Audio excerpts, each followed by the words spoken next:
नमस्कार दोस्तों, मेरा नाम है प्रदीप चौहान। बात समझनी है तो पूरी सुननी होगी। दोस्तों, कुछ दिन पहले ही देश के प्रधानमंत्री नरेंद्र मोदी ने वंदे मातरम को लेकर बड़ी बड़ी डींगे हाँकी थी। बहुत कुछ कहा था कि कैसे कांग्रेस ने वंदे मातरम से कुछ हिस्सा हटा दिया था और वंदे मातरम के गुणगान में बहुत बड़े बड़े कसीदे पढ़े थे। कल राज्यसभा ने उसी वंदे मातरम को राज्यसभा में बोलने पर बैन लगा दिया। एक तरफ पूरे देश में एसआईआर के खिलाफ घमासान मचा हुआ है, तो दूसरी तरफ राज्यसभा ने जो बुलेटिन जारी किया है उसने और बवाल खड़ा कर दिया। राज्यसभा ने जो बुलेटिन जारी किया है आने वाले शीतकालीन सत्र से पहले, उसके हिसाब से अब राज्यसभा में जो सांसद हैं अपने भाषण के बाद ना थैंक्स कह सकते हैं ना थैंक यू कह सकते हैं, ये तो ठीक है, लेकिन वो जय हिंद और वंदे मातरम भी नहीं कह सकते। जय हिंद, वंदे मातरम, वो दो शब्द जिन्हें हम बचपन से सुनते हुए बड़े हुए हैं। कौन सा ऐसा क्रांतिकारी है जिसने आज़ादी की लड़ाई में इन दो शब्दों में से किसी का इस्तेमाल ना किया हो। वंदे मातरम बोलते हुए कई शहीद इस देश के लिए कुर्बान हुए। जय हिंद का नारा देकर सुभाष चंद्र बोस ने इस देश के अंदर एक नई ऊर्जा, नया जोश पैदा किया था।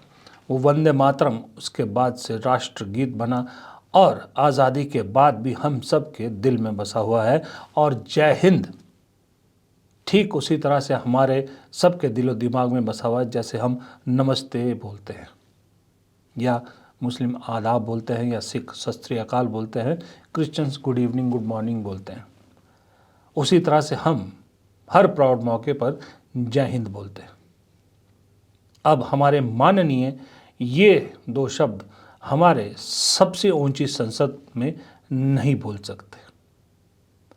सबसे बड़ा सवाल ये है कि इन दो शब्दों में ऐसा क्या डेरोगेटरी है कि नहीं बोल सकते।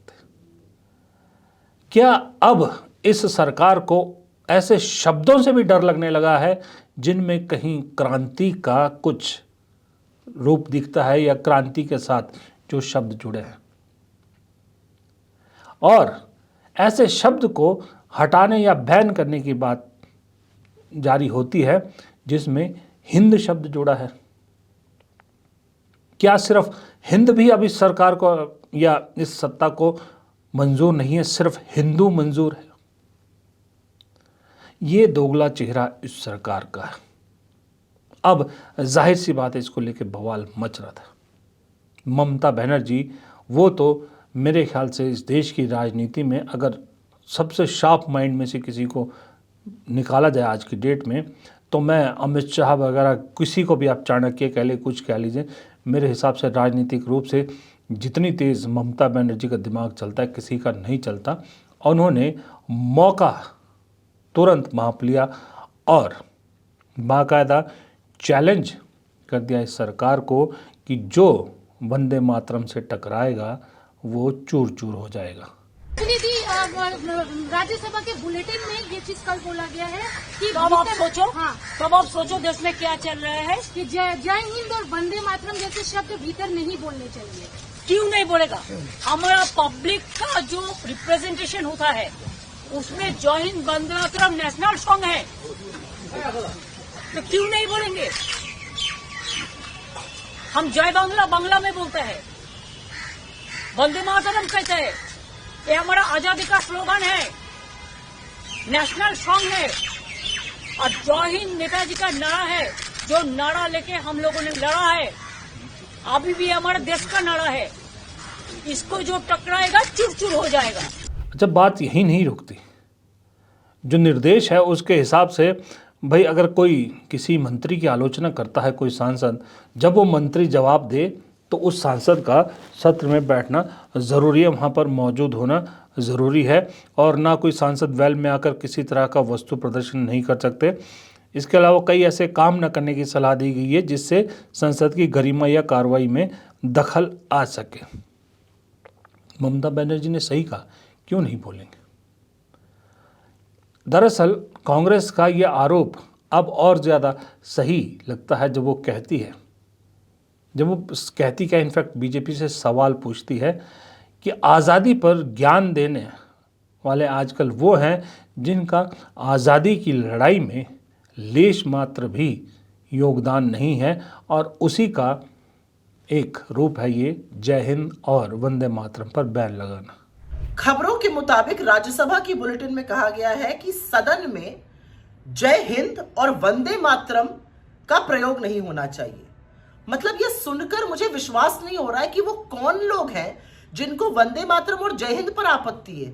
इससे तो अंग्रेजों को दिक्कत थी, अब पता चल रहा है भाजपाइयों को भी दिक्कत है, वो अखरता है नारा।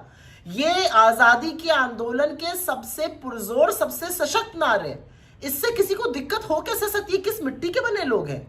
दरअसल मैंने जो कहा, ये लड़ाई, मैं जो कहना चाह रहा हूँ, ये लड़ाई फिलहाल विपक्ष के लिए, मैं आपको सही बताऊं, चुनाव जीतने या हारने की नहीं है। वक्त ऐसा आ गया, लड़ाई समूचे विपक्ष को समझना होगा, उससे कहीं ज़्यादा है, उससे बड़ी है, और वो लड़ाई है लोकतंत्र को बचाने की। राष्ट्रपति संविधान दिवस पे भाषण देती है तो वो भी उन शब्दों से बचती है जिन शब्दों को सरकार ने संविधान के प्रीएम्बल से हटा दिया, यानी धर्मनिरपेक्षता और सोशलिज्म। अब धीरे धीरे बड़े सिस्टमैटिक तरीके से वो सब शब्द हटाए जा रहे हैं जो बीजेपी की आइडियोलॉजी से या संघ की आइडियोलॉजी से मैच नहीं खाते हैं। 4 शब्द हो गए हैं, आप ये मान के चलिए, 4 शब्द हो गए, धीरे धीरे और कई हटाए जाएंगे। सदन में जिस तरह का कार्रवाई होती है, जिस तरह से विपक्ष को निलंबित कर दिया जाता है, उसमें कुछ बदलाव आएगा इसकी उम्मीद नहीं है। तो विपक्ष के पास क्या चारा बचता है? विपक्ष के पास एक ही चारा बचता है कि संसद में अगर लड़ नहीं पा रहे तो सड़क पे उतरिए, और सड़क पे इस तरह से उतरिए कि इन लोगों को ये आंदोलन ना लगे, बल्कि इसको जन आंदोलन बनाए। फिलहाल जैसे एसआईआर के खिलाफ कांग्रेस कोशिश कर रही है, आप देखिए गुजरात में इस वक्त कांग्रेस जन आक्रोश रैली कर रही है। गुजरात जो बीजेपी का गढ़ है, इस रैली को, इस यात्रा को कुछ दिन या अभी शायद 2-3 दिन ही हुए हैं, खूब समर्थन मिल रहा है, लोग जुट रहे हैं। बंगाल में गौरव गोगोई सड़क से और रास्तों से पैदल पूरा प्रदेश नाप रहे हैं। बंगाल में ममता बनर्जी सड़क पर उतर आई है एसआईआर के खिलाफ। इसी तरह से और जगहों पर भी कांग्रेस अलग अलग प्रदेशों में सड़क पर उतर आई है। उत्तर प्रदेश में अखिलेश यादव लड़ाई लड़ने के लिए सड़क पर उतरने को तैयार हैं एसआईआर के मुद्दे पर।